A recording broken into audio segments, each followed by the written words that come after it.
ఒక చిన్న గ్రామంలో రమేష్ అనే రైతు తన కుమార్తె అనితతో ఉండేవాడు. రమేష్ ఎప్పుడూ చెప్పేవాడు, నిజాయితీగా జీవిస్తేనే మనిషికి గౌరవం వస్తుంది.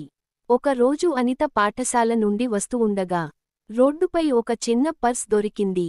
అందులో కొంత డబ్బు, ఒక ఆధార్ కార్డు ఉన్నాయి. అనిత ఆనందంగా ఇంటికి వచ్చి తన నాన్నకు చూపించింది.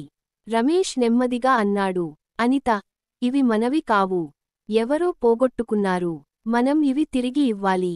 నిజాయితీ అంటే ఇదే. అనిత అడిగింది. నాన్నా, మనం తిరిగి ఇస్తే మనకు ఏమి వస్తుంది?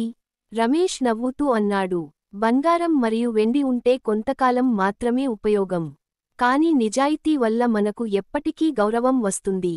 తర్వాత వారు ఆధార్ కార్డు ద్వారా యజమానిని వెతికి పర్స్ తిరిగి ఇచ్చారు. ఆ వ్యక్తి చాలా సంతోషంగా వారికి ఆశీర్వాదం చెప్పాడు.